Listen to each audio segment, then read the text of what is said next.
do a test. I can see mine. Okay, my level looks good. All right. I'm for those of you who don't know, which I guess would be everybody, we've spent the last 2 hours trying to figure out our editing. No, not even editing. I guess it's our recording software. Yeah, I'm exhausted now.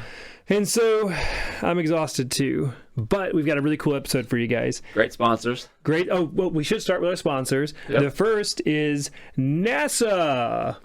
Brought to you by NASA. We love shooting people into outer space, and we love Brian and Rusty's World. That's right. Thank you, NASA. We have a second sponsor, UPS. I thought today's other sponsor was Depends. We're probably gonna have to blur that out. Pretty sure it was Depends. But we are kind of sponsored by UPS. It's SPU actually. It's SPU. Sponsored by SPU. Okay, and I swear I'm recording this time. I don't want to have anything like last time. Brought to you by SPU, Stupid People United. All right, so I'm going to jump over to my notes because we have a cool episode. It's all about AI, and as usual, we do all of our episodes are in the form of questions, right? Well, the question for today is, will AI kill us all? No, I'm sorry. Is AI going to kill us all? So we're talking about our special guest speaker, the expert in AI himself. The expert in AI. We should have brought in an AI. Yeah. Oh, chat. Hey, you know Chat GPT? You can put that on our phones now. It's an app. Yeah, but you got to pay for it, right? I don't know. I downloaded it, but I didn't set up an account.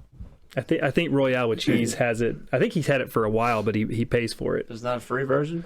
I bet there is. Well, there might be now. I thought the free version was on like your desktop. Yeah, it is. It's free for and sure. And then you had to pay to get it on your cell phone. Yeah, I don't know. I could be wrong. Okay, so actually, I wanted to start off the episode about AI. I have sort of a personal story. We're going to get personal. Is that okay? Okay. All right, so I spent last year working my little fanny into the ground, getting these IT certifications, and it took about 6 months. And all I did was study night and day, pretty much no days off, and I got 3 different certifications, and then it was time to start interviewing for jobs. And literally, my very first interview, and I won't say the guy's name because I don't know, I probably should have his permission to do Probably. that. That would be a good idea. Very, very nice guy. He runs a company in the upper Midwest. Really friendly, really helpful, and he's been in IT for a lot of years, and he actually has been working with AI quite a bit for probably 5 or 10 years, he said, because he goes through and builds apps with API integrations and everything else so that he can basically make an app so that it can do certain functions for him. So very, very qualified when it comes to AI and IT and computer stuff in general, coding, all that good stuff. Well, literally, and maybe I just caught him on sort of a down day, but at the time, this was about 3 or 4 months ago, he basically was interviewing me for a job and was saying, well, we'll see if any of us have jobs in a couple of years, basically. And then when I told him that I really wanted to sort of pursue like more to the like the coding aspect, he was like, yeah, that you may want to rethink that because AI is going to be able to do that very soon. It basically could at that point, and he said it's getting better every day. It's growing exponentially, and so he basically scared the shit out of me. And so and I think I was hoping he was wrong, and I don't think he's wrong because right now the IT industry is having a bunch of layoffs just because of the economy. But I think what's happening or what's going to happen is even when the economy starts to rebound and like IT in general is rehiring, I think it's going to be slowed down even more because AI is starting to move into that space and replace people. And so it's like it's sort of a perfect storm right now of like if you're trying to get into IT with no experience, that's almost impossible anyways. And then as AI starts replacing jobs, there's going to be less and less demand. So that's kind of my personal story. And so I guess that's AI 1, Rusty 0. And now AI has enough of our voices; they can do this podcast without us. Which we should look into. Sweet, we should. See ya. What are your thoughts on that, Brian? About the AI or the fact that you spend all the time looking with the certifications? I have two very different opinions for you. Yeah. No, on the AI, man. Yeah, no, I think it's absolutely going to take over a lot of, especially stuff in tech. Like you said, man, already AI is able to program as good as a lot of people out there can do, and that's only going to get better and better and quickly. I hate to say it, man, but yeah, it sucks because 20 years ago, that was an amazing industry to get into, was coding or programming. And 1 year ago, and well, yeah, that too. and I'm sure, like, if that conversation had come up back then, it would have been like, oh yeah, that's way into the future. But I don't know, man. I think AI is a scary topic, which is why we're discussing it. Yeah. Well, it's scary, and I think it could also be wonderful. There's some stuff I want to get to towards the end that is really interesting and really hopeful. Okay, so I actually prepared notes for this episode. Unlike last time when I basically didn't read the book I was supposed to read. But it was a fun conversation. We've done Cliff Notes. Yeah. All right, so OpenAI is that's the company that developed ChatGPT, right? Sure. I think so. I have no idea. Okay, I'm pretty sure it is. One of the news articles that I found that caught my eye is that OpenAI is developing 2 agents, in quotes, that will be able to automate entire work processes. Processes? So basically what it's, and you also see it with Microsoft because they're coming out with, Copilot? And so, but what the OpenAI thing with the 2 agents, it's like basically having an assistant that literally can create tasks, it can schedule things in your calendar, it can do all kinds of complex operations that like a person is doing right now. And they're not quite done with this. I don't know, they might be months away from rolling it out, but I mean, even just that in and of itself, I could see impacting the job market. Yeah. It's terrifying. It is terrifying. I was about to say, man, it's going to affect a lot of people. Yeah, I think it honestly already has. I need some fucking tissue, man. My nose is running. All right, let's take a break. Go that way. Turn around. Go the other way. Oh, God. And we're back. Hey. Okay. You got your tissue. I got my tissue. All right, perfect. Where were we? It's like you never left. Well, I kept rolling and I told a few jokes. And, okay, did you? Yeah. You didn't expose yourself or anything, did you? I got to get back to my notes. Okay, so an even better story, I think. Did you hear the one about the AI robot that broke the little kid's finger? I vaguely remember hearing that. Yeah, so it was an AI chess playing robot, and apparently the kid was 7 years old. I think this was in Russia, and actually, hang on, let me just whoops. He cheated? Oh, right there. Yeah, the kid cheated, and it wasn't really a big deal, but the robot was none too pleased and reached over and was gonna, I guess, I don't know, like pinch the kid's finger, like, hey, you shouldn't do that. And it was snap. Broke his finger. Whoops. Yeah. Yeah. Yeah. A little bit worrisome. Yeah. And along those lines, too, there's a study in 2015. 1 person is killed each year by an industrial robot in the U.S. alone. Jesus. Now, I don't know if those things are AI, but I did hear... and I couldn't find the video. I've been looking for several days now, but supposedly No, I guess this is true. A Tesla robot attacked one of the workers, and I don't know. I couldn't find if it was just like a robot arm. I don't think it was a robot that's like walking around, but it like had a hand, and it grabbed him and pushed him against the wall, and it grabbed him so hard that it like ripped his skin open.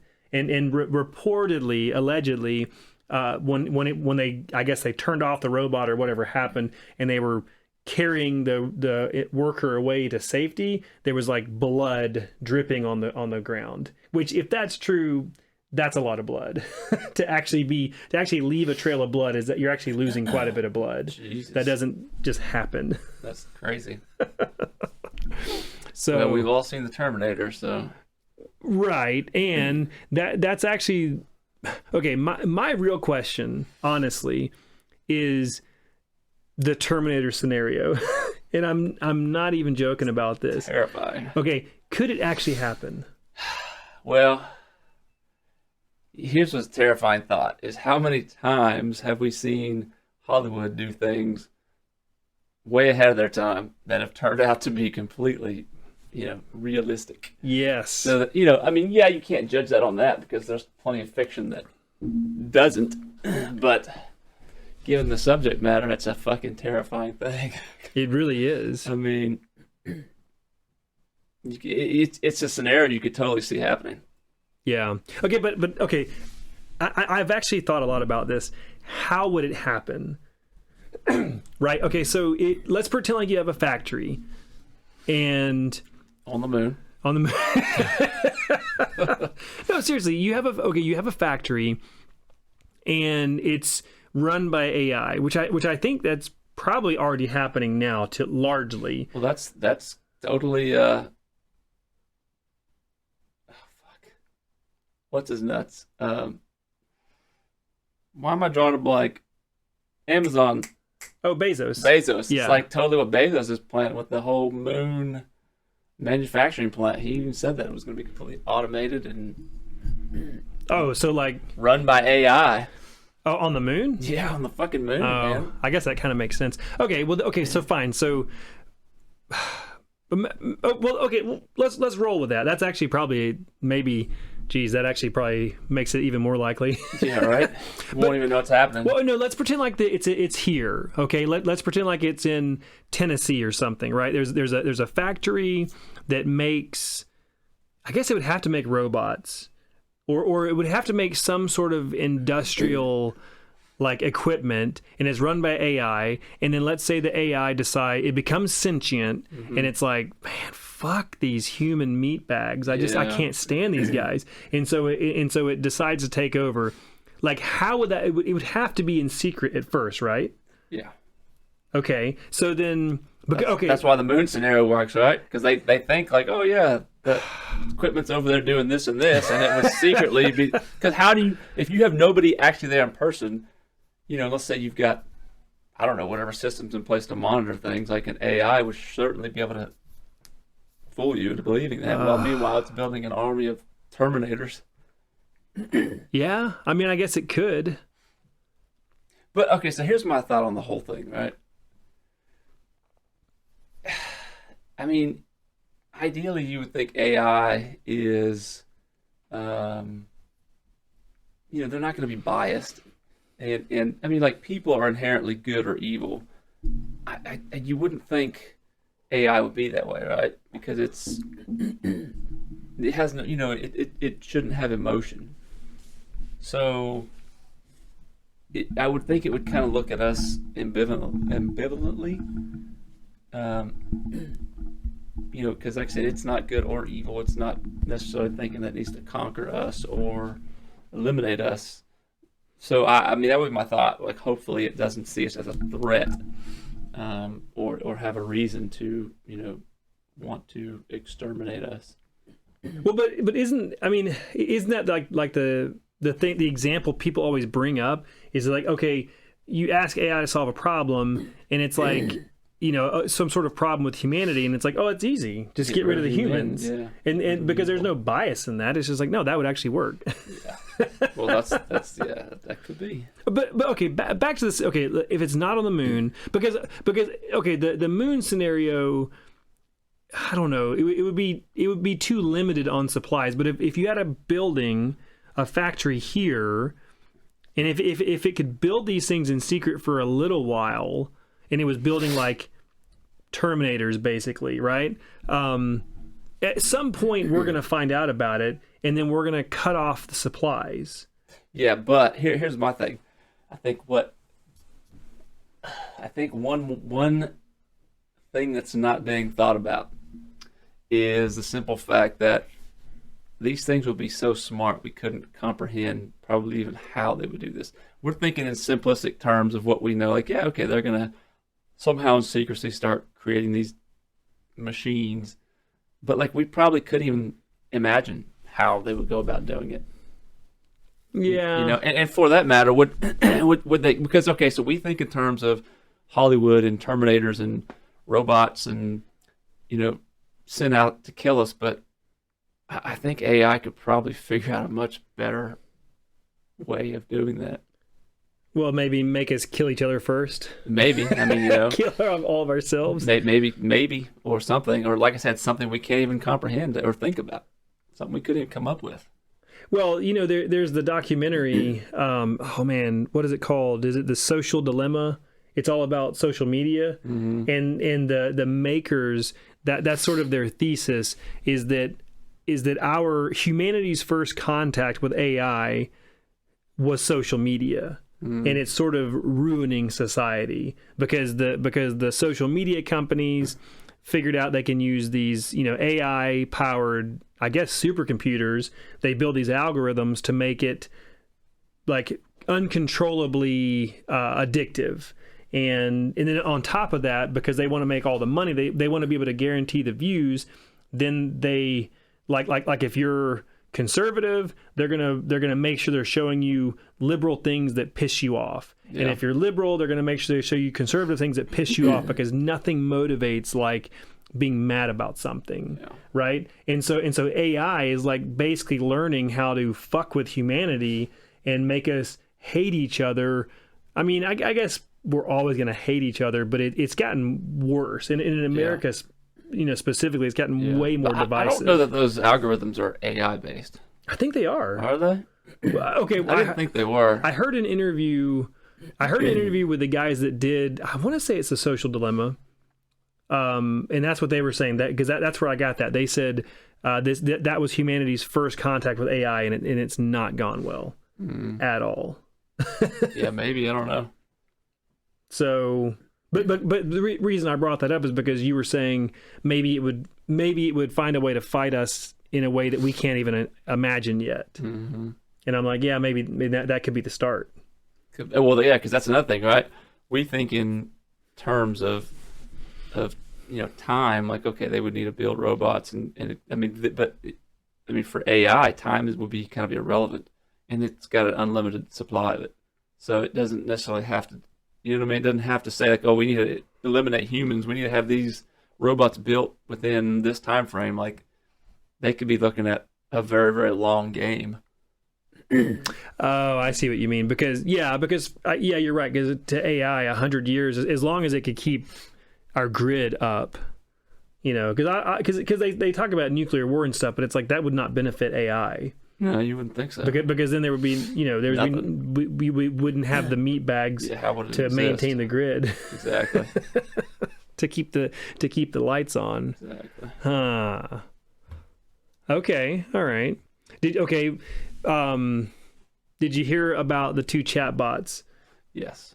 Yeah. Google chatbots? Yeah. Yes. Well, was it Google? I think it was Google.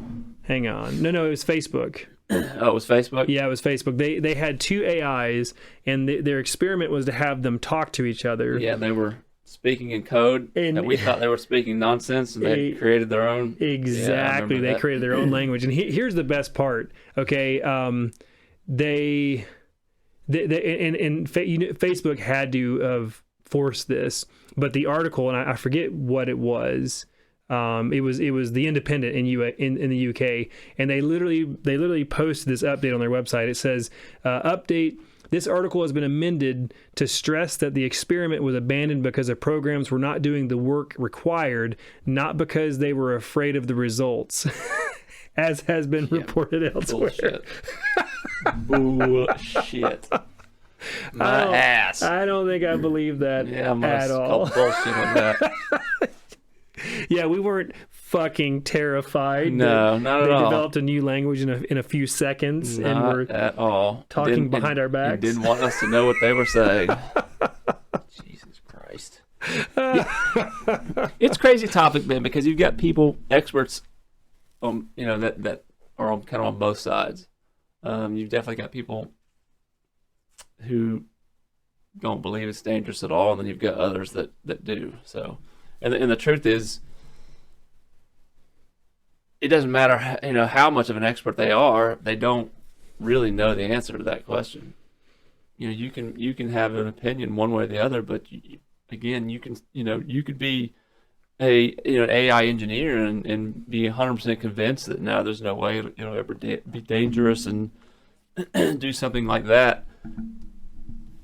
But there's no way. That's really just a theory. Yeah. There's you can't count on that. You can't prove that one way or the other. Yeah, no, for sure.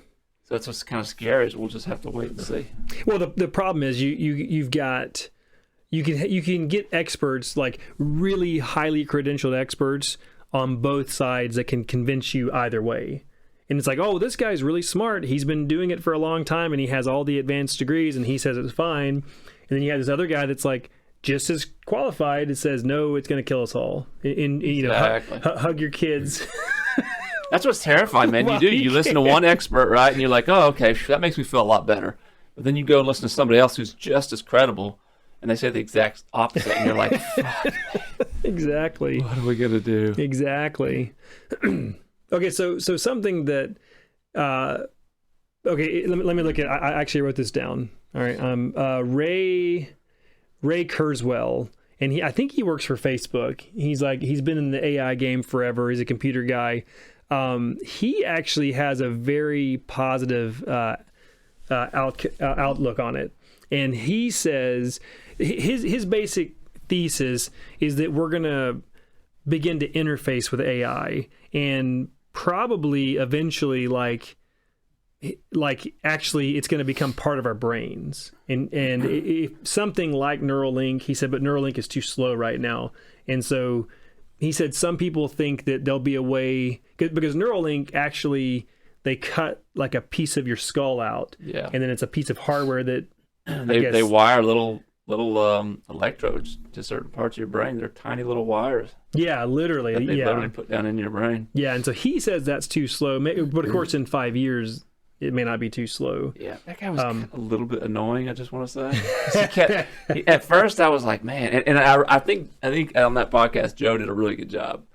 Because the guy, I don't know, I mean, he's an old guy too, but I mean, he kept like reiterating some of the same shit. Like when Joe would ask him something, he kept kind of repeating the same thing. And I'm like, okay, we get it. 2029, you said that like 500 times. Yeah. And what was he saying? Exponentially. I can't remember how exactly he was phrasing. Yeah, like exponential growth. Yeah, whatever it was. Over 5 years, that was this thing. 5 years, but well, he's been banging that drum for like 30 years. Yeah, that's the thing. Is what he said. He claims he's like, I guess, predicted it pretty accurately. Yeah. Based on, I guess, curves, charts, whatever. Graphs, whatever he was talking about specifically. Well, the more time that goes by, the more accurate it's becoming. Yeah. Well, okay. So he basically says that we're gonna incorporate AI into our brains essentially, and it's gonna be a jump in intelligence from being like the intelligence of a mouse to that of a human. Oh, that's another analogy I got tired of hearing. The mouse analogy. But it kind of makes sense though. It makes sense. Because when you think about your concerns, and I have tons of concerns, he's like, yeah, but you would never want to go back to being as smart as a mouse. Exactly. even with whatever concerns you have. And but now remember, he was saying too that he didn't think it was going to be necessarily a device that was going to be implanted in your body like Neuralink. He said he thinks it'll be something like wearable. Yeah. You could like almost like a fucking earpiece or something, like you would wear an earbud now or something. Yeah. I don't know. Well, I hope, because I would not want to have a piece of my head cut out. I know, it sounds terrifying. I That's... don't like the idea of that. But so I mean, there's like some really cool stuff he was talking about too. Like he was talking about with the advancements in medicine and aging, and I've heard other podcasts before with actual, real doctors, with I guess they're geneticists or something, talking about. I've heard them say, I feel like it's been a few years too, where they've said that we're real close on being able to stop and even reverse the aging process. Yeah. And so, when you take AI into consideration and how it makes complete sense how it's going to be able to really help to advance in modern medicine, curing disease and things like that. I mean, it does sound, or at least doesn't sound like science fiction to me. It seems like that. No, I mean, it's a crazy thought to think that, but I Yeah. believe it. I think it's inevitable that humankind is going to be able to prolong their lives indefinitely. If you're not going to die of old age, I can't you may wait die to of be. something else. I would go back to being 12. Well, that's the other question: is how far back can you reverse aging? Because something Joe said. Well, can I be a baby again? And the guy's like, oh, he didn't think so. Guy's But like, fuck you, man. why are you being an asshole? But that in and of itself is a. I mean, I remember when they were talking about that, really thinking about that. That's a very terrifying thought, right? Because something they had touched on as well is, and this kind of goes back to what we were talking about in our last podcast. We don't really know what happens to us when we die. And what if when you die, that's it? You just die. There is nothing else. And then you have the option to live indefinitely. I mean, because everybody, to an extent, fears dying. And I think there's even people that are very strong with their faith, I think there's always that tiny part in your mind, like, what if there isn't? Oh, anything? yeah. And then, so then, like I said, you have the option of not dying. But then there's the whole question behind that is like, well, what if when we die, we go to a much better place? Yeah, and you're just delaying that. And you're delaying that, or making yourself stuck. And then you also have to think about, okay, let's say there is something after this, then everybody you've ever loved that's already deceased, potentially that you might be able to move on and be with again. You're never gonna be able to do that if you're still in this living world. So does that, what I mean? Especially and especially if like you're at the point in your life where you've lost, heaven forbid, a child or your spouse or someone like that I mean, because you have people that lose someone sometimes, and it's just like they're so torn up inside about it. Yeah, and now all of a sudden it's like, okay, well, now you have the option to live forever, and that might mean you'll never see your child again. But on the flip side, you might not have ever seen your child again anyways. So do you want to take that risk? It's like a gamble. It's like the ultimate gamble. Well, okay. Also, too, there's the reincarnation aspect of that, like we talked about, because you're still not going to live forever. Like even if they really did cure aging, because they're looking at aging as a disease now, people are still going to die. There's still going to be car accidents, and you're going to get hit by a bus, and you're going to get murdered and stuff, and so eventually you're going to die. I mean, maybe. I guess. I mean, it depends on how careful you are. But then that brings up another huge moral dilemma, right? Which this is what I think would be the real issue. Okay, so first off, how do you keep from overpopulating? If people aren't dying, that's a huge problem eventually, right? But then that might lead into the whole thing, like some people said, like Elon Musk's idea of, we've got to eventually be able to get off this planet and flourish in other places too, which could be a solution to that for sure, right?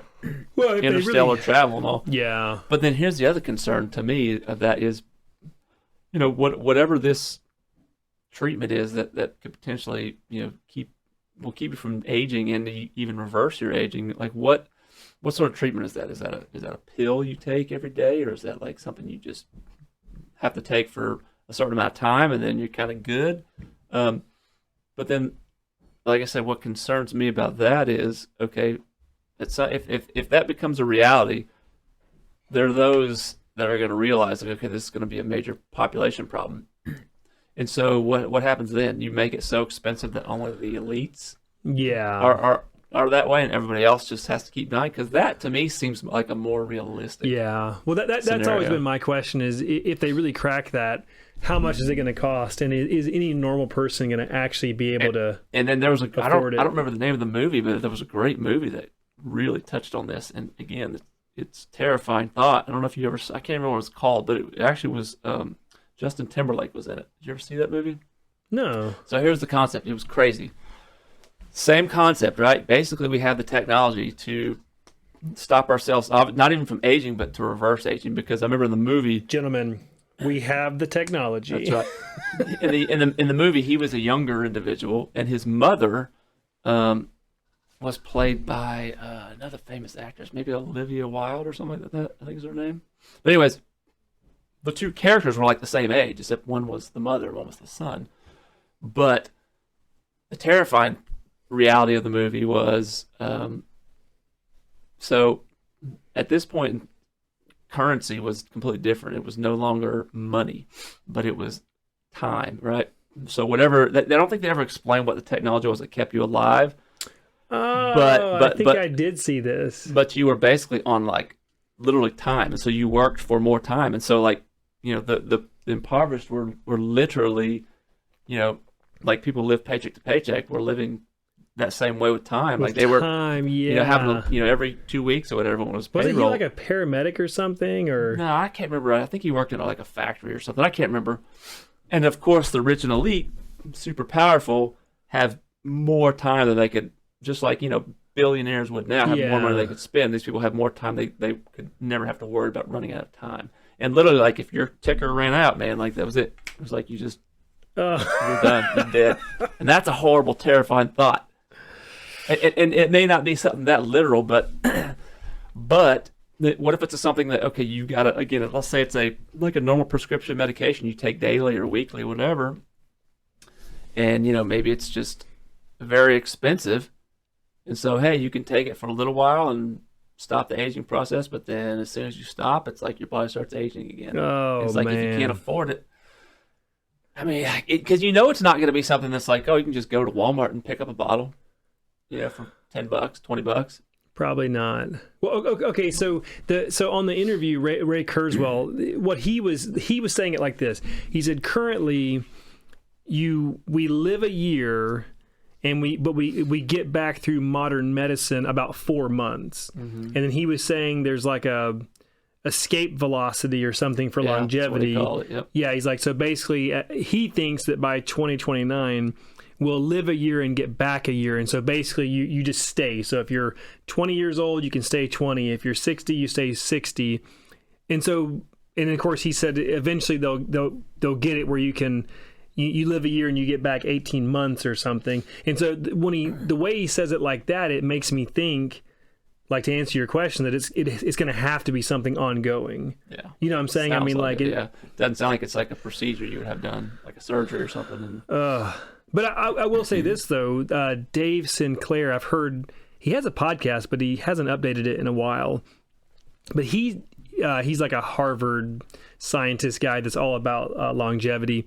He says that basically what they found, and which makes it seem makes it seem like AI really could be the solution. But he said that aging is essentially an information problem, and when we get to a certain point, and you start to whatever the actual midpoint of a life is, if it's 50 or 40, I don't know what it is, but at a certain point when things start to decline, it's like you're making a copy of a copy of a copy of a copy. And so it's like an information problem till eventually, the information is so degraded that everything just wears out, things start falling off. And so it's all about getting the information to recycle properly. and that sounds like AI could solve that. that. Yeah. But like you say, it would have to be. Well, I don't know, but the way he puts it, it seems like it would be maybe a one-time fix. But even if it were a one-time fix, there's no way they would sell it like a one-time fix. Yeah, there's no way. They would, or it's gonna be like so incredibly expensive, like that. You're basically, you know what I mean? Like, oh, we can do it. It's gonna be $10 million. So like, it's out of reach for most people. You know what I mean? We'll know when we're old and Jeff Bezos is like 35 again, and he's got a big head of hair and he's jacked. That's the other question. What age would you want to be again? Might as well be in like your, I'd say 25 maybe. What is prime? Probably younger than that, to be honest. Prime is probably like 18, 19, 20, realistically. No, but there's brain development too. Yeah, that's what I'm saying. I don't know exactly what it is. For males, it's different. I think for males, your brain isn't fully formed, and I think technically for males, you're not. Most males aren't finished fully growing until they're like 21 or 22. Oh yeah, there you go. So I was saying 25, maybe. 25. God, wouldn't that be amazing? Think about this, man. Think about what that would. Oh, that's a horrible thought too, man. What that would do for marriages? Like how many people say that are older than us? Let's say 60s, 70s, right? They've been married for 30, 40 years. All of a sudden, they could be 25 again. What are the odds that at least one of them wouldn't? No, I'm serious. What are the odds that at least one of those wouldn't be like, "Fuck this! I'm going to find a new man, or I'm going to find a new woman." Oh, so you mean like the husband's like, "Let's do it," and the wife has some sort of like moral objection to it? Like that's not natural. I'm well, no, not 70. even that. But I'm just saying, like, if a lot of people, like I said, have been married a long time. You're like, well, that's I'm no longer young and beautiful. I mean, what's the point? Or what am I going to do? Just go find another old man? Like, you know what I mean? Like, for example, if an 80-year-old man could go and pick up a 25-year-old woman, like probably 50% of the married 80-year-old men would be like, fuck my wife, I'm going with this 25-year-old woman. But that's not feasible unless he's super wealthy. Yeah. But now all of a sudden, if he's 25 again, that's an easy thing. Yeah. I think it would absolutely rock the foundation for a lot of marriages. But yeah, it probably would. I think it would. But maybe they're miserable anyways. Wouldn't they be more happy if the only thing holding them together is just the fact that they can't go anywhere else? Yeah. Because if they're both 25 again, maybe just as many, if not more, couples are like, "Oh my goodness, we're 25 again. Now it's like our relationship is renewed and everything is amazing." Maybe, or like I said, they would be like, "Let's move on." And for that matter, would people even get married anymore? What's the point? Because now forever means forever. Seriously, I think that would drastically change that as well. Yeah. Well, okay, hang on. Something you said about like birth rates and stuff, and you were like, well, if they solved the aging problem, we couldn't have as many kids. I don't know, because the statistics show that most countries are like in a spiraling decline. That's true, yeah, because like China. For example. Exactly, because China had these crazy laws a long time ago, and you can only have whatever. It was horrific what they did, and so.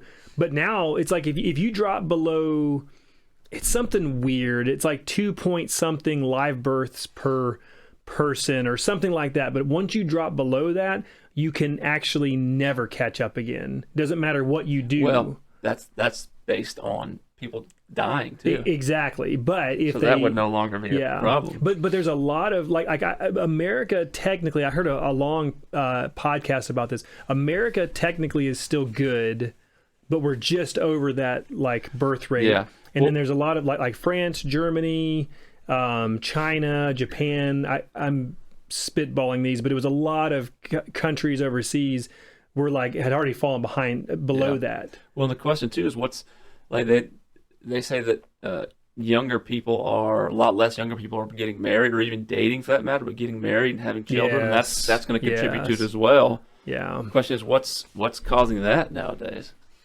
Netflix. I think it's social media. Oh yeah, social media for sure. I think that's exactly what it is, which is well, I mean, bizarre. Well, I mean, okay, think about it. Like we're both similar age. We're in our mid 40s. When I was like in college dating, there were no apps, there were no like hookup apps. Exactly. I mean, think about how different that is. You literally can have whatever good or bad life you want, but you can portray yourself in a certain way online, and then have these apps and just go have random hookups. And I guess that's how you're just sort of getting your rocks off, and then it's like boom, it's over almost before it started, and you're good now, and you just sort of seclude back into your like life of staring at your screens and sitting in your house or your apartment. It's very different now, but it doesn't seem like it's healthy. No, I don't think it's healthy at all, man. Oh, That's like a whole nother topic for discussion for sure. God, it would be amazing. I mean, the idea of not having to get old, but it also doesn't seem fair, because think about it. Think about all the people that have died up to this point. Like let's say like tens tomorrow. of thousands of years. Oh, it's awful. I mean, think about it. Like my dad has this saying, because he's in his late 70s now, and he's been joking like this since he was probably in his 50s. He's like, it's hell to get old. Something will happen. He's like, I gotta go to the doctor, get something checked. He's like, man, it's hell to get old. But that's what humanity, up until now, the idea of a fountain of youth was just pure fiction. Yeah. It was just like something you could dream about. Like, wouldn't that be nice? But you have experts now that are actually saying, I don't know if Ray Kurzweil is right about that. I mean, he's a very smart guy, but I've heard plenty of other people talk about it, and they weren't really factoring AI into the equation. It's true. But it's actually like a thing now. But that actually makes it a lot more believable. Exactly. So then here's the question. Well, then here's the question. If it was available tomorrow, would you do it? Hell yeah. I mean, I wouldn't think twice. Dude, I wouldn't think twice. And I can't imagine, like, who would? Like I said, unless it's somebody who's, like, really grieving the loss of somebody. Yeah. And their thought is, like, if there's a chance I could be with that person again, then no, I'm not going to do it. But I think most people would. Like, why wouldn't you? But if reincarnation is true, then, who knows if it is, but if it is, then like 80, 60, 70, 80 years is not that much time. I mean, really, honestly, I mean, even me, I'm 44, and it's like I'm just now starting to figure things out, and like just now getting to a point at which, wow, I look back at my teens and my 20s and my 30s, like shit, I was like completely focused and driven by all the wrong things. Mm-hmm. And then, you might die 60, 70, 80 years old, and then if reincarnation's real, you're starting over again, but that's not very long. And so if they cure if aging is a disease and they cure it, and then the average lifespan becomes 500 years, and then you're gonna die. I mean, like, something's gonna happen eventually. You're gonna get, a piano's gonna fall on your head or something, and you just restart again. You know what I'm saying? But you've had longer to develop and to grow. Mm-hmm. And then maybe people that have already passed on, like they're our children now. Yeah, they reincarnate, and they're with, what I'm saying, like maybe it just sort of lengthens that amount of time you have to grow, and to move towards like love, basically. Yeah, and what if what happens to us when we die is some type of divine design, like wouldn't this be drastically interfering with that? Yeah. I mean, it would. But okay, but what about this though? And this goes back to the idea, and who knows? This is kooky, right? But there's like a theory that, and I think that book actually gets into it, the Escaping from Eden. Mm-hmm. But I may be wrong about that. But basically, it's like we were created by these beings, right? As they go around and they create life on different planets. Mm-hmm. And that's, I guess, what they do. But they, on purpose, like switch something off in our DNA so that we wouldn't be immortal, because they're like, no, that would be too powerful. And I guess the theory is that they want life forms to come to that themselves. Because if you just started off that way, it wouldn't end well. But if you spend I don't know. Maybe we have humans been around millions of years, thousands? I don't know. Like whatever is true.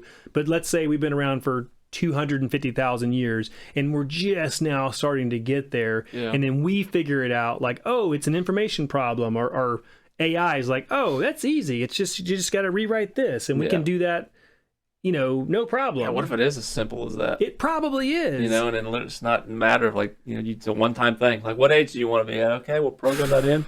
Or not even that you're programming in. It's just like, boom, change that, and then everything repairs. It's like, hey, give it 6. It takes time. Give it 5 years, and you'll be at your optimal age. Or maybe if you're 100 and you're about to kick off and die, it takes longer. They're like, hey man, you're gonna be old and decrepit for a while, but you'll get there. And if you're 20, then it's like, hey, you're good. But so the idea is maybe that's part of our evolution as a species, and it's not interfering with the grand design. It's the next step in the grand design. Yeah, that's the thing. You never know. Maybe God, through these other beings that created us, is like, yeah, no. Switch that off. Their souls are going to get recycled anyways. They're going to reincarnate. It's all part of the plan. Mm-hmm. But once they reach that point on their own, that's then the next phase begins. Yeah, it's an interesting thought. That would make you feel a lot better, right, about doing it. Like, oh, okay, so what's supposed to happen eventually, and we just are at that point in time. And maybe it's not even that we're lucky to be alive this time. Maybe it's like, well, everyone's going to get there, whether they're about to reincarnate or, I can't wrap my mind around the idea that it's a bad thing.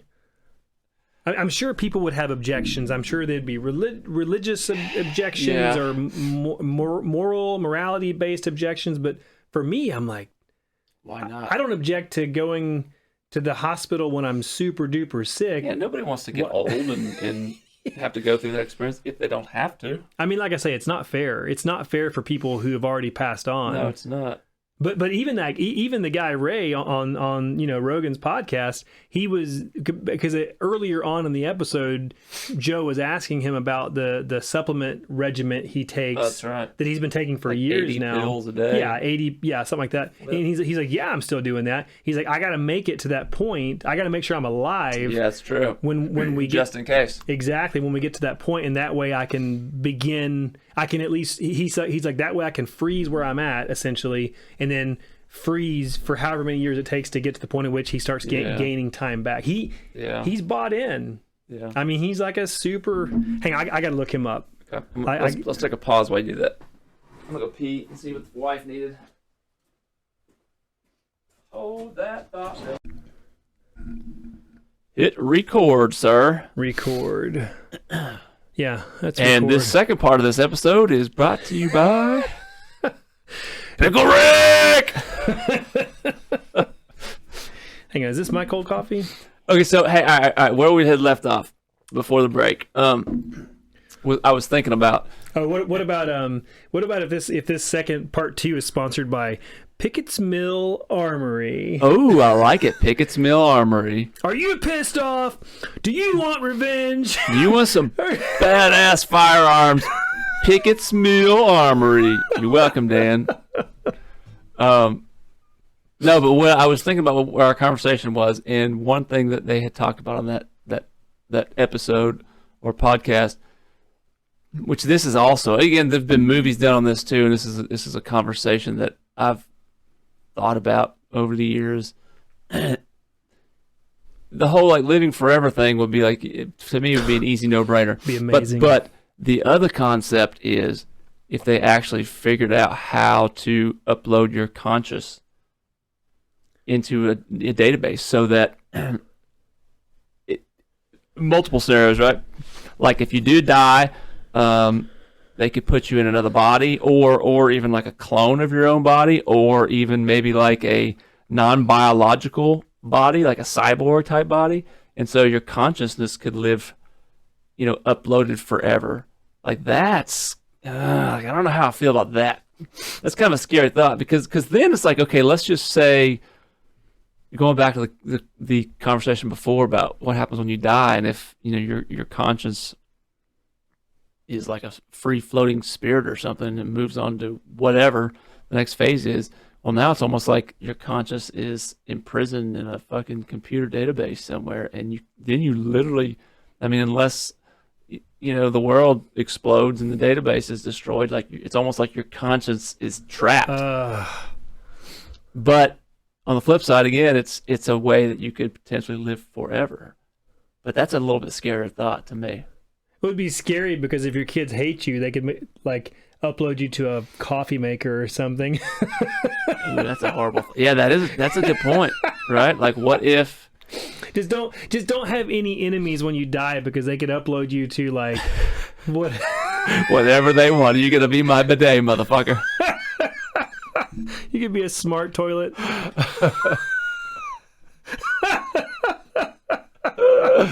Oh, that's or like a lawnmower, or just something horrible, like a gay man's vibrator. No, let's be honest. Any vibrator would be. I don't know, man. Maybe not. I guess it depends on who you belong to at that point. No, that at that point, if you are that, then that becomes a medical device. That's true. You would be a medical device. Yeah. You don't want to be a medical device. Yeah. So that's the question. Would you do it?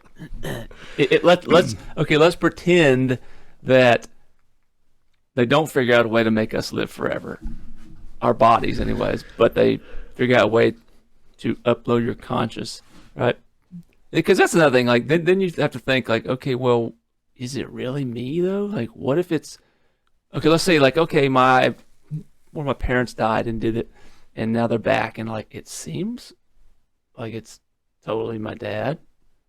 But like, what if it's not? What if it's just kind of like a copy? But if he's a little bit evil. Well, what if it's just like a kind of a copy of their? What if it's not actually your conscious, and it's more like they're copying your conscious? So everything about it okay. For example, it's almost like if doctors made a clone of you, right? But that clone were living and breathing and standing there talking to you, like it's not you. Like if you died right now, you're not that clone. That clone's a different entity. Yeah, it's not your consciousness. What if it's not your consciousness as well? What if they're literally just figure out a way that basically make an exact replica of your consciousness and fool you into believing that when I die, and then you die and that's it, and like it's not really you. Yeah. Okay. For me, if there was like a pill or an injection or whatever it was that could either stop the aging process or reverse it, I wouldn't think twice. Yeah. But your question is, would I feel good being uploaded? No. That would really freak me out. Because like I believe that we have a soul. You know what I'm saying? And so it's like my consciousness, is that my soul being uploaded, or is it just like a big copy of my brain? Exactly. That's my kind of thought. Well, okay. Actually, I'll say this though. If I, and they would never know this probably, but if I thought, okay, if I die, my brain is uploaded so that my great grandkids could interact with my brain, but if I knew my soul was moving on to where it's supposed to go, I might be okay with it. But then but that would mean that I don't feel like I'm in the computer. I'm in heaven, or I'm reincarnated, or whatever happens, and I'm not really, but my brain would be experiencing that. See, that's why it would freak me out. It's a slippery slope. But that does bring up an interesting concept. Like, okay, what if they're basically making somehow a digital version of your brain, not for the purpose of you living on forever, but for the purpose of, hey, I can be uploaded into this device, and now my children could still interact with basically a clone or a copy of what used to be me, or my grandchildren or my great grandchildren who never, you know what I mean? Like, you could meet family members who have died and moved on. It's not technically them, but it's like an exact copy of them, and still it can still interact just like if it was really you. Like, that would be kind of cool. No, it would be amazing. It's just, is that you? Are you stuck there? Yeah. Well, that's what I'm saying. If it wasn't a matter of that, like hey, no, this isn't you. It's just a replica of where you are right now, and it has all your memories and critical thinking, and so people could interact with it and have a conversation with it, and it wouldn't just be like a recording. It would be literally like if you were still alive, only it's just a digital thumbprint of you. It's not actually you. I don't know, man. I that would be cool for your kids and your grandkids and stuff, as long as it wasn't you. Well, that's what I'm saying. Like imagine, okay, they can do that while you're alive, so you can interact with your own, copy of you. So it's not you because you're still alive, right? But you can interact with this copy of you on a computer. You see what I'm saying? Yeah. No, I'd be okay with that. Yeah, that's what I'm saying. That would be kind of cool. Man. To know that way, when you do die, like, yeah, your loved ones are going to grieve, but it'd be a lot easier. Because like now when somebody dies, like, that's it, man. That's it. All you have is memories, pictures, things like that, video, but you don't have any way of interacting with them. Well, I heard an interview with, it was somebody that he was talking about stuff like this, and it was unexpected, but his prediction, and this was a few years ago, of the future was that basically like video technology, drone technology, storage, everything was going to get so advanced that we will eventually have little drones that sort of fly around and record us all the time, and they're able to, I guess they would sort of self-edit, and storage wouldn't be a problem because it's cloud-based, quantum. Well, it could be stored in your DNA, which is a whole cool topic. That's true. Because they actually have successfully recorded information in someone's in DNA and then brought it back out. But that's like for a different day. And our DNA has like an insane amount of capability of our data. DNA, one person's DNA can store like all the information from all of time or something like that until now. It's something crazy. It's something crazy. That's an interesting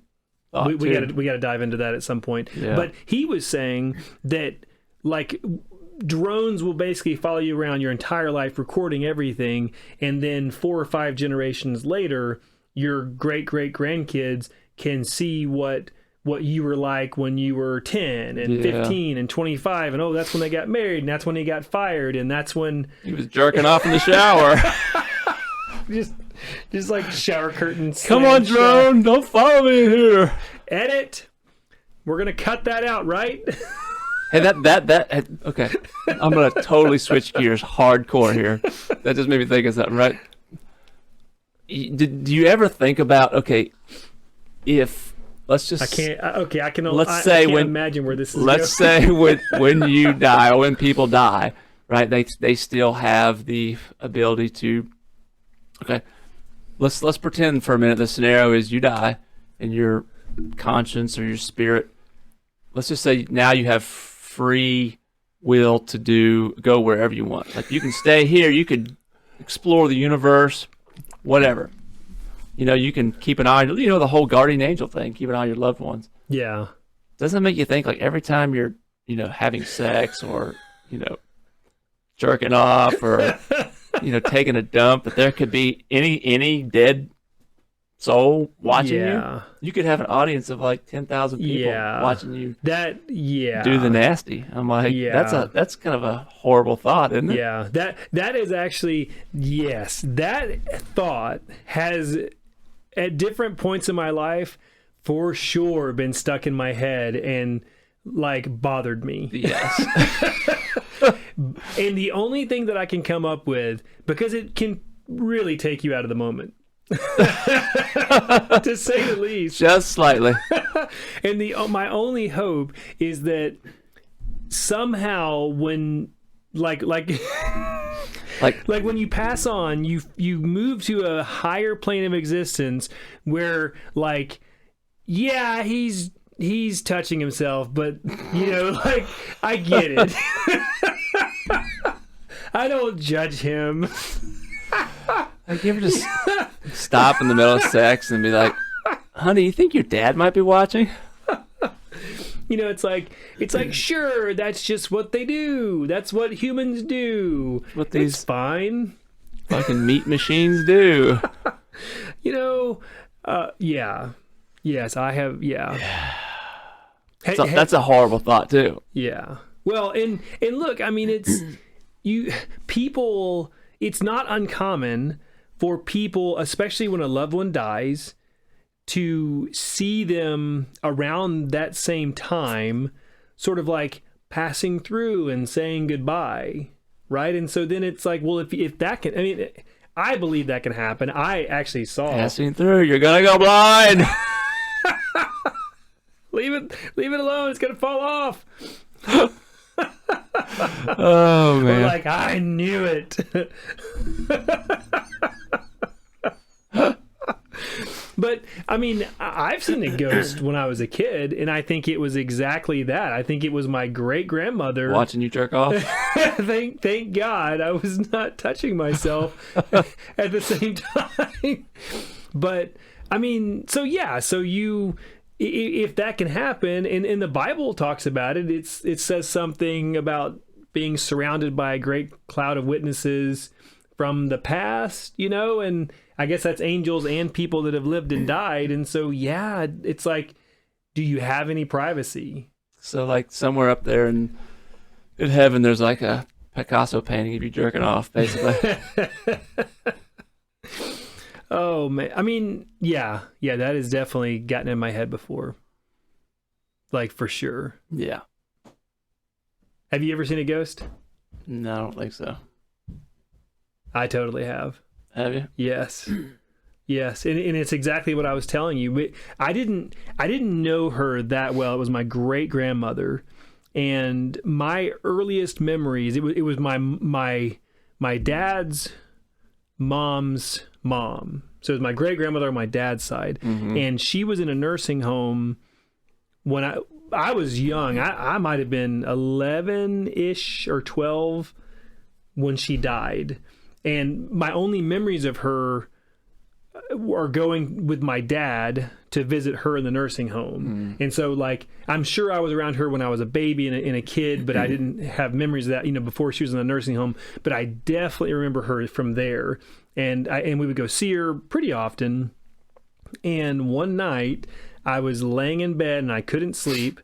And okay, so if you picture the house I grew up in, there was a hallway that dead ended into a bathroom. And so that if you just walked down the hallway and didn't stop walking, you would walk into a little bathroom. Well, on the way to that little bathroom, there was 2 doors on your left.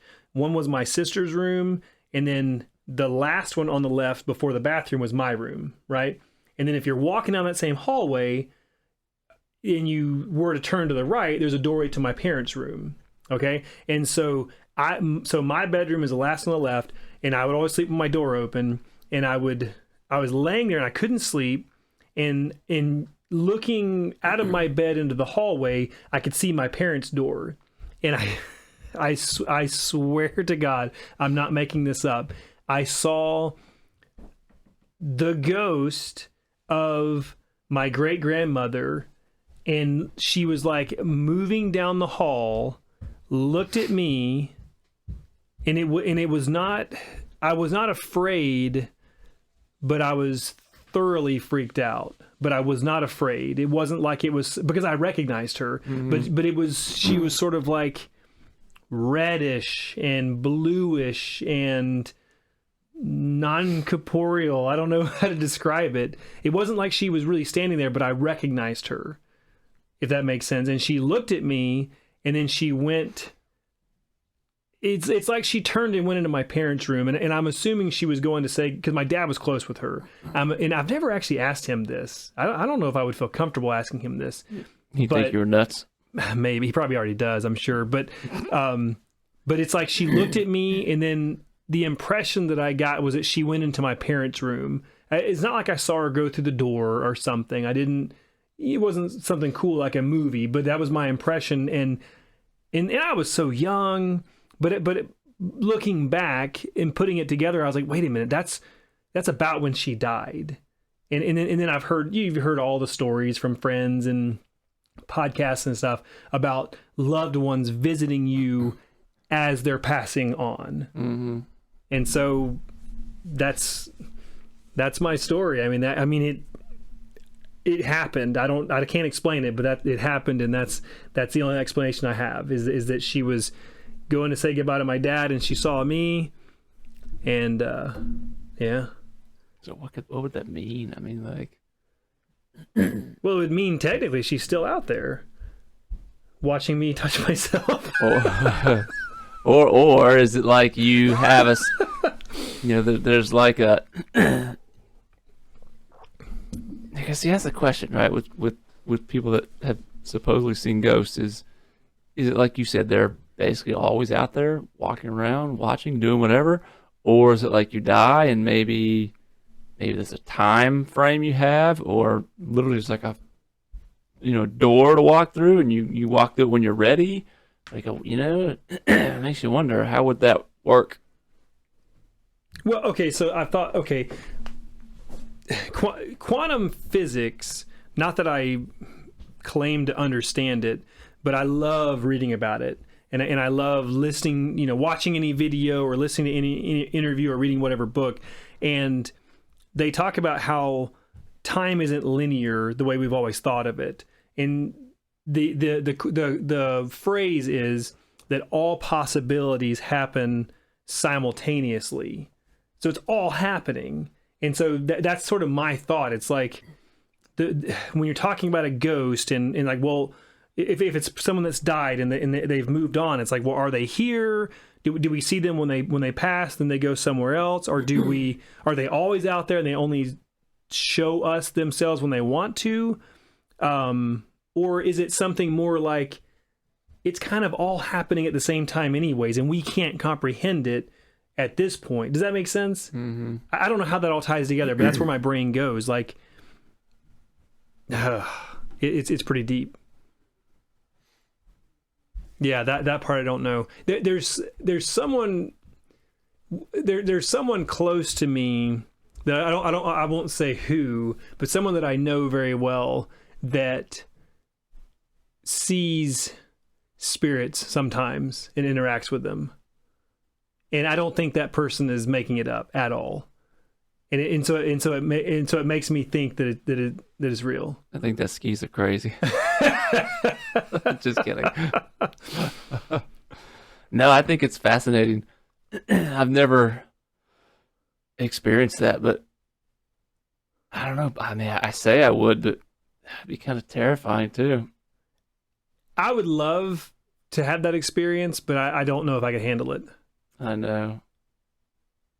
The question is like with technology, grab your phone and what would you get? Would you get anything? No, I think the ghosts would have a way of short circuiting your.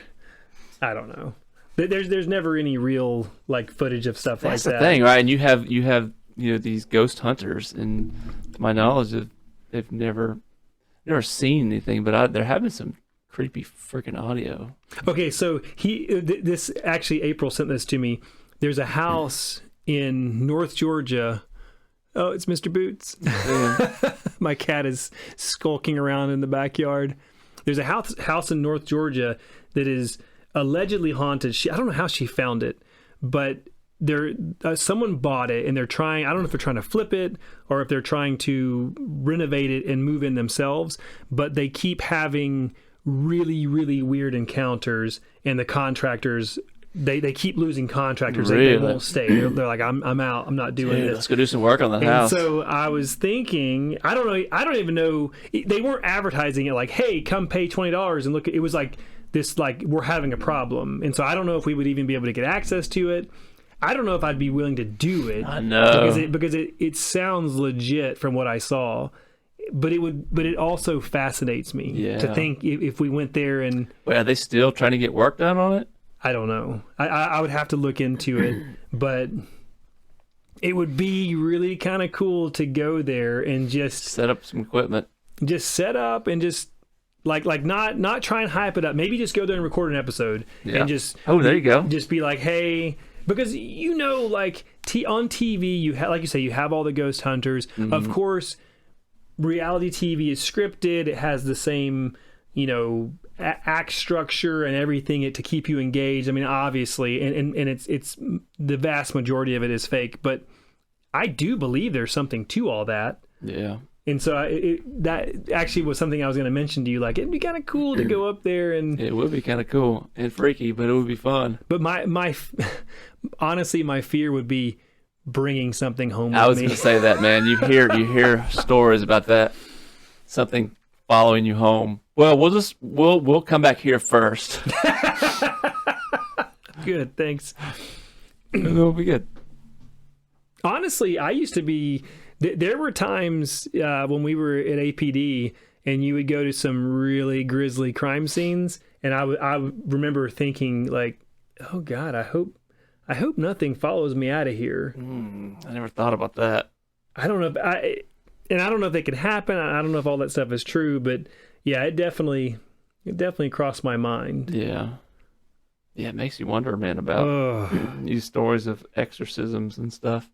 If there's any truth to any of those? I think there is. There's been movies done that are based off of real events, and yeah. Well, I mean, doesn't the Catholic Church openly?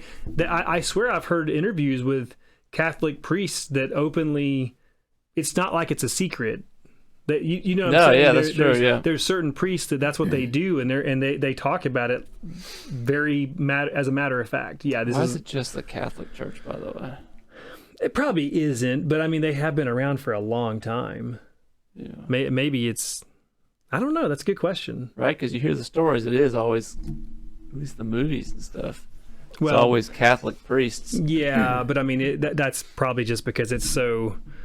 It works for the storyline. Yeah. A Catholic priest. Catholic priest. Because are there other kinds of priests, or are they just Catholic? I don't know. I mean, mean, there's got to be. I don't know. That always confuses me. The whole preacher, priest, reverend. I don't know, whatever else there is. Oh man, dude, I might actually be willing to go to that house. I'm gonna look at it. I'm gonna look it up. I mean, it's like a normal house, right? It's a normal. It's not. I don't think it was some Victorian, 200-year-old house. I think it was. Yeah, I think it was an older house, but it was just for. I don't know if there was a grisly murder. What's interesting is the older house. You said. I mean, it could be like a pet cemetery scenario. I don't know. There's something inherently freaky about, especially like a basement in a house. That's especially an unknown, a house you're not used to. Why is it basements especially are creepy? I had a nightmare about that. Oh, I didn't tell you about that. What? I had a nightmare. It was so real. This was probably 6 months ago. We were back in Zone 1. It was you were there, and there was a few other people there, and I can't remember who. You know how in dreams it's like it's like familiar, but it's not specific. Yeah. But you were there, and we were in an abandoned house. It was at middle of the night, like in the old days, and we were searching it, and we had to go in the basement, and I was looking at you, and you were looking at me, and we were looking down the stairwell, and something.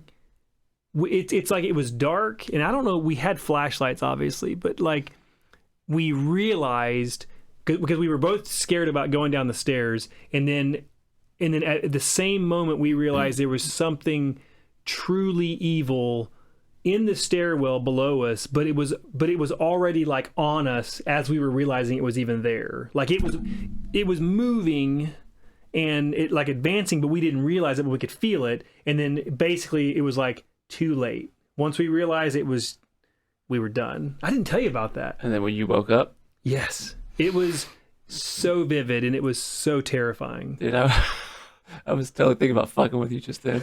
And just really overreacting. Like, get the fuck out, dude. I had that same fucking dream. Are you serious? I had that dream last night. No way, man. I was going to get up and run around the room. That actually happened. You died. You fucking died. We both died. Oh, my God. Oh, man. Man. Yeah, dreams, man, are fucking scary sometimes. And do you sleepwalk at all? I used to. I do. I still do. You still do? Still do to this day, man. Are you serious? Yeah, pretty regularly, too. What do you do? I wake myself up all the time, and I'll be, out of the bed, and I'm like, I don't ever really leave the bedroom, though. Oh, dude, we've got to unpack this. Yeah, but here's the thing, man. I had these really I don't even know how to explain them. They're really weird.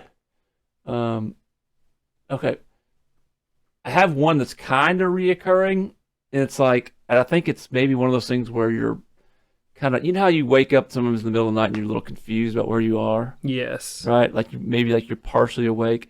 Well, I always have these ones, man, where it's like I'm trapped in a dark, like I would describe it as an abandoned warehouse with like maybe there's a little bit of water on the floor and there's like shit everywhere and you can't see quite where anything is. Creepy. Or maybe it's like an old train yard or something. I have that one a lot, man, and it's like really freaky because I'm like, you're trying to figure out how to get out, and then I know I'm walking because I'll like literally walk into like a bathroom and flip the light on or something, and it wakes me up. I'm like, oh shit, it's just a dream. But wait a minute. So you're dreaming about the warehouse, but you're actually walking around? Sometimes, yeah. Or I'm just like at the edge of the bed, like I'm sitting up in the bed or something like that. But sometimes, yeah, I'm walking around. And then like I know another. I remember just recently I had this weird dream.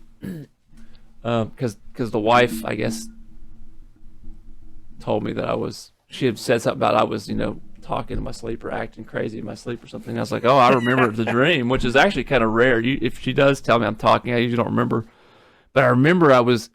Oh, there's a fix for that. We'll come back to it. Okay. I remember I was laying in the bed, and there was this dark figure at the foot of the bed, and I'm trying to remember the details now because at the time I remember very vivid details. It had this,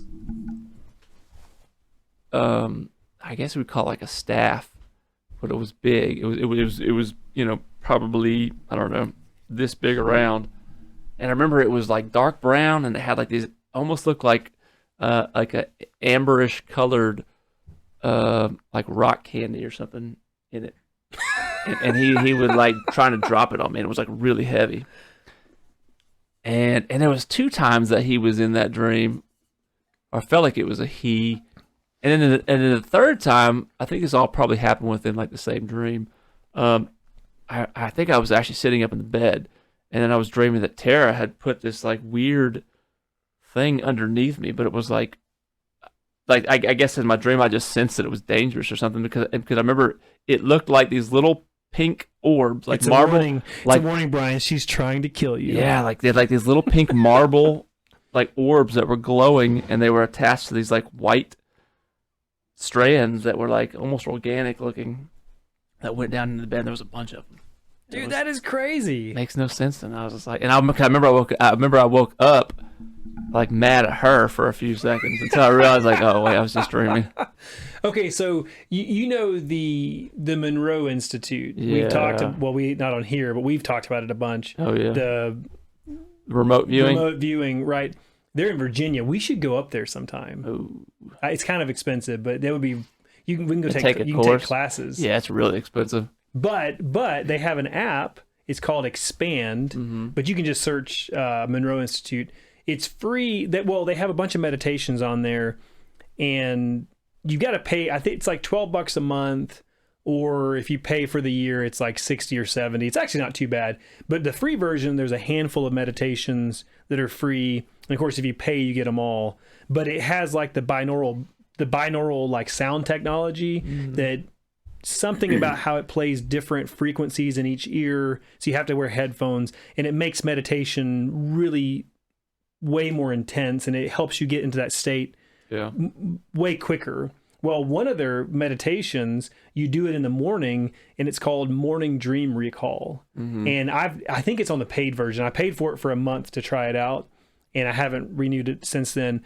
But literally, if the first thing you do when you wake up, you got to throw your headphones on and start that meditation, and it literally walks you through this process to help remember your dreams. And I think you're supposed to, they also recommend having a notebook so you can jot them down, but it works. After a few days of trying that, I really started to recall a lot more of my dreams, and they were so weird.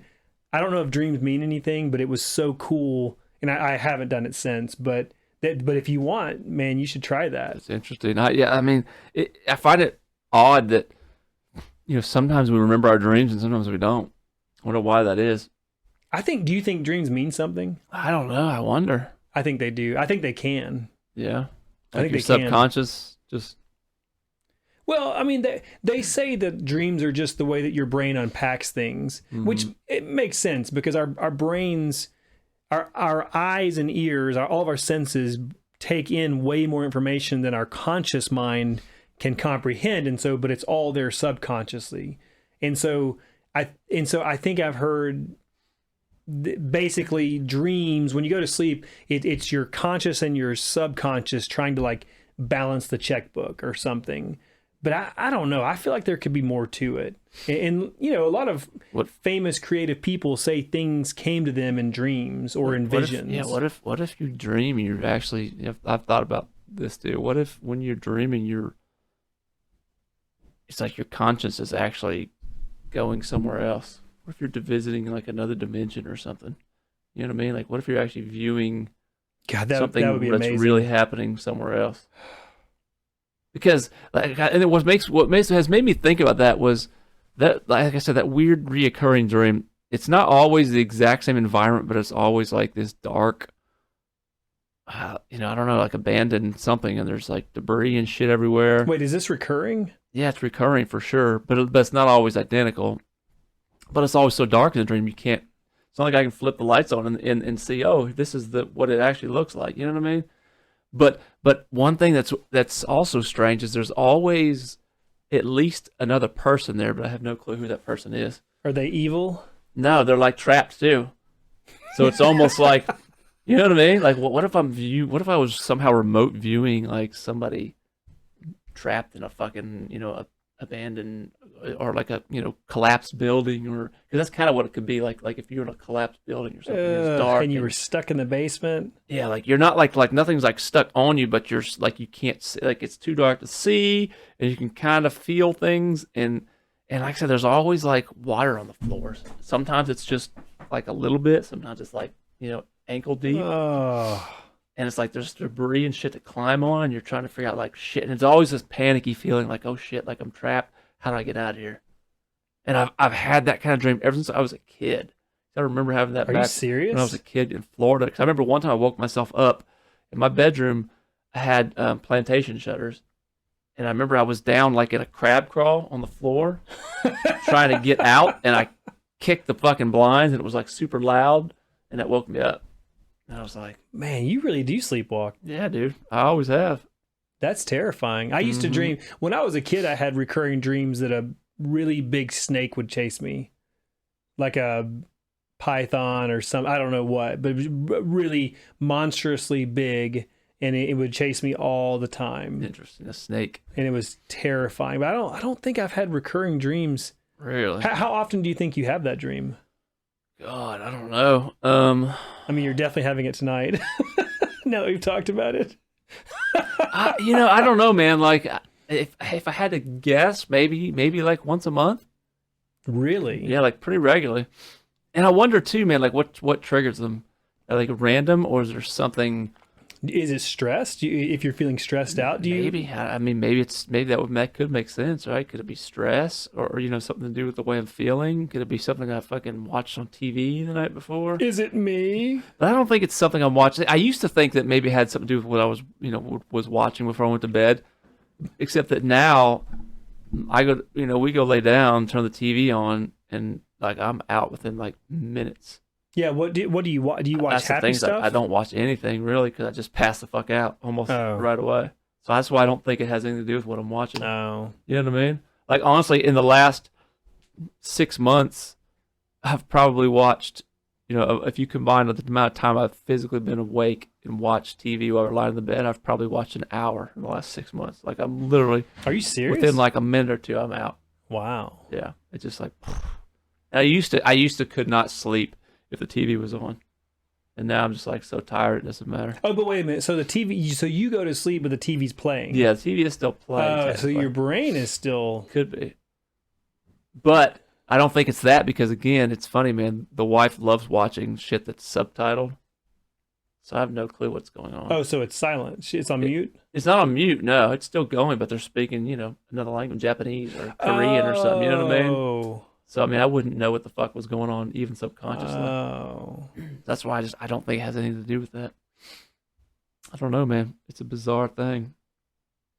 Man, we should make a trip to like a dream psychologist.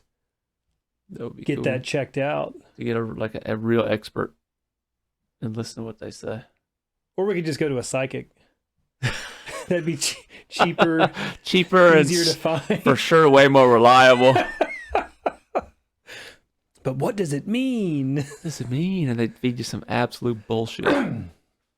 I don't know if that. I mean, I don't know that every dream means something, but I do feel like I feel like God or the universal consciousness or whatever you want to call it. Yeah. I feel like that's a way that it can communicate with us. For sure. And I don't know why I just thought of this, but in those dreams, I always feel like somebody's somebody's the cause of it. Somebody's trying to fucking get me or hurt me, or like I was trapped there on purpose, and like somebody's set up a fucking dangerous obstacle on purpose. I don't know why. So it's like you're in a movie. Yeah, because sometimes I get pissed off, and I'm like, I think that's what I'm like yelling in my fucking sleep, but I'm actually like, or maybe not yelling, but I'm talking in my sleep. Like, because sometimes she says I'll say like really violent stuff. Like, fuck you, motherfucker, I'm gonna fucking kill you, like shit like that. Really? Like I get pissed off in my dreams, and I know like sometimes I'll dream, like I said, really weird shit's hard to describe, but it's like it's in a weird scenario where I really can't even like, even if I can still see it vividly the next morning, I can't, like it's hard for me to describe because it kind of doesn't make sense. But it's like there's somebody doing something that's like really dangerous, and they're doing it on purpose. Huh. And I'm like, you motherfuckers. Have you ever gone outside? Sleepwalking? I don't think so, no. I don't think I've ever gone outside. Thank God, because that could be dangerous. Well, that's why it's funny, man. There's certain... I'm trying to think of an example. Or maybe I'm just thinking, like, if I've seen something on TV or a photo or something, like, I could never go to sleep in that scenario. It'd be dangerous. Like, walk off a fucking ledge or something. You know what I mean? Like, maybe certain camping spots or something. Well, we used to actually camp a long time ago when we were into rock climbing and stuff. Like before I even met you, we would go camping in Sandrock in Alabama. Oh, yeah, I remember I went there with you. Yeah, and did I show you the place we used to camp?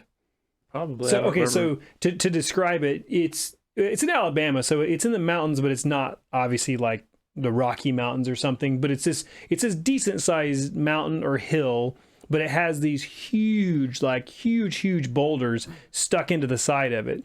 So that basically, if you go climb the back side of it, you're maybe climbing, I don't know, 25, 30 feet. It's not that big of a climb. And you go to the top of it, and it's probably the size of, I don't know, man. It's kind of rectangular, and it's maybe 50, 60 feet wide and maybe 30 or 40 feet like wide. But the front of it, because the front of it goes down to the lower part of the hill, because you're on a hill, it's I think 90 or 100 feet, because we used to camp on top of it, and then the first thing we would do in the morning is rappel down, and so based on our ropes, we knew it was about 100 feet. Fuck that, dude. That's dangerous. Sounds dangerous. Well, yeah, I mean, sleeping there, because back then is when I used to sleepwalk, and I would always be terrified, and I would tell my buddies, I sleepwalk. If you feel me moving around at night, you've got to wake me up. You would never know. You just fucking die. Exactly. And I would try and tell myself, like when I'm going to sleep, like, okay, you're on top of a rock. Right. Don't go anywhere. Like, don't move. Dude, that's scary. We only did it a handful of times, but I don't think now, especially now that I'm older, and I don't think I still sleepwalk, but I probably wouldn't do it again. Well, and just as a perfect example, when we went on the cruise just recently, we had a balcony room, and it was awesome because like you open the door and you just hear the ocean, right there on the side of the ship. And I remember thinking it, and I didn't say anything, but I was like, I thought like, oh, it'd be amazing to sleep that door open. But then I was like, no, that could be dangerous. I could like literally fucking and walk off the ship. And then I had mentioned something to it the next morning to the wife. I was like, oh, I was thinking initially we should sleep with the door open. And she's like, And she said the exact same thing I was thinking. Like, yeah, that would except you would go and fall overboard. And So wait, you had an actual balcony? yeah, Like, so if you wanted to, you could go step outside and so look it's a straight sliding down. glass door, just like that. Really? Yeah, and then you could walk out in the balcony. It's like 2 chairs and a little table. And you could look down and see the ocean. Yep. Like the side of Yeah, the you ship. could just spit right into the side. It's just straight. Oh man, that's incredible. And that's the thing. Like, if I was walking in my sleep and fell overboard, like nobody would know. It would be till the next morning, and the wife would still not even know initially. Exactly. Thinking like, oh, he went to get coffee. Dude, lots of people go missing off cruise ships. I've heard interviews about that, and it's like a great place to get rid of your spouse. I mean, because seriously, like nobody. Okay, even in the middle of the day, I question that somebody would see it, especially at night. There's no way, and you would probably get churned up. Like, that's what I wonder, man. If you wouldn't get sucked under the boat and just get. I mean, because you gotta. I've never been on a cruise ship, but I've seen them, and obviously you have been on one. They're so big. I can only imagine what happens under in the water below them. Like, how would you not get sucked into that? And even if you didn't get hit by the propeller, if you banged along like the hull of the boat as you're getting pushed, to the back of the boat, it's gonna knock you out. You're gonna breathe in water at a certain point. It's funny because I thought about that when we were on the cruise. I was like, I wonder if I jumped off the balcony and as far away from the ship as possible and immediately started swimming. I bet you could get away from the undertow. Yeah. But, you're a strong swimmer too. But then also, it's like, when you're out, there are certain days you're like at sea or whatever, and like it's crazy, man. Because I remember sitting out on the balcony and looking out there and like. Just nothing anywhere, 360 degrees. Oh. So it's like you'd be literally in the middle of the fucking ocean. And like you say, they're not gonna know. I mean, there's no way without some sort of life flotation device. So did you just wear a life jacket the whole week? Actually, that's what I should have slept with a life jacket on. I mean, that would be some comfort. Well, the good thing was about the door is like. They don't have like little latches like those do. They've got this fucking bar that has to go completely up or down. Oh yeah. And it took a lot. Like Tara couldn't even do it. Like it took a lot of force to lock it and open it. Yeah, to make sure kids don't do it, I guess. Yeah, and so I was like, okay, I'm not worried about opening it in my sleep and going out there. I don't think there's any way I would have done that. So there's no bugs out there, I guess. So you could sleep with it open. Obviously, how could none. they live? No bugs at all. Wow. No, it was awesome. It was awesome. Actually, hold on. I gotta take a picture of the room. Where it is, yo. Man. Yeah, that's the room right there. That's pretty big. Yeah. Actually, it wasn't tiny. Pretty decent. Now, that's a balcony room. If you got like I guess they're called interior cabin. I think those are because the last cruise we went on, or the first cruise we went on, I feel like we had a porthole, so it wasn't an interior cabin, but the room was a lot smaller than that. Oh. So yeah, when you, I guess, get, at least on Royal, when you get a balcony room, they're pretty decent size. And then there's quite a few bigger sizes above that. Man. Yeah. But it's worth it, man. Some people, like I remember a guy at work who cruises all the time saying, oh, it's a waste of money. I would never get a balcony room. Like you don't spend any time in your room. Why spend that extra money? But I don't think I'll ever not get a balcony, man. It was nice. Yeah, I see what he's saying. I've never been on a cruise, but for me, having a good home base like that I think it'd be worth it. It is, man. It is because especially in the evenings, like when we went back to the room when we're done for the night, it was just nice to walk out there and sit for a little while. Or sometimes in the mornings we'd go get coffee, or I'd go get coffee and bring it back to the room, and we'd just sit out there and have coffee, which was really nice. And especially on port days, man, I found it to be amazing when you could walk out there and get a really good view of the island and stuff. Oh, get some good yeah. pictures, stuff like that, without having to go up top. You just walk out. I don't know, man. I thought it was nice. Could you smoke cigars out there? Yeah, you can smoke cigars. Actually, I don't know. I can't remember if you could or not, to be honest. I think you could. I think you were allowed to smoke. No, you know what? I don't think you were. I think you weren't allowed to smoke at all. I think the casino might have been the only place you were allowed to smoke. Really? I can't remember. I'd have to look I at mean, the that kind of makes sense. rules again. Maybe you could smoke on the balconies. I can't Isn't remember. fire like the number one danger on a ship? I think so, yeah. So there's certain things like you can't take an iron or a steamer. I can't take my hot plate. No hot plates. There's certain things, yeah, you can't take. But what about my scrambled eggs? But then it's weird because the whole ship is basically metal. Because literally, like, your walls, I picked this up from some lady online, because I had a bunch of these magnetic hooks. I had these really fucking strong ones. And I was like, that'd be perfect. So I took them, and you can stick them on the walls anywhere in the cabin. Really? It's just all metal, dude. There's not, I don't even Yeah. know. Like, the walls are, I don't know if they put, like, a sheet of something that's, like, almost like it's not wallpaper, but something like that, maybe. Wallpaper. Remember wallpaper? Right. But it's something because it doesn't look like it's not just like a painted wall. It has like an actual texture and stuff to it. So there's some kind of coating they put over it. Yeah. It's not even like something they spray on. It's definitely like panels of shit they put on there. But it's super thin because like I said, the magnet sticks right to it. Huh. Like it's nothing. She must be a frequent flyer, frequent floater. Yeah, she has like she has a cruising YouTube channel. She has all kinds of good information on her channels. I started watching her, getting good ideas. I should have just asked AI. Hey, I love how you brought it back. You brought it right back. Well, I don't know, man. I feel like we've covered it. And I feel like here's what we did not do on our last episode, which was our first episode. So if you haven't heard that, you definitely should go back and listen to it because it's probably terrible. But hey, we did not do an outro. And I think today we should do an outro. And What are we doing? By that I just mean, hey, it's been great and we're exhausted because we spent 3 hours before we actually recorded trying to figure out how to record. That's right. We sure did.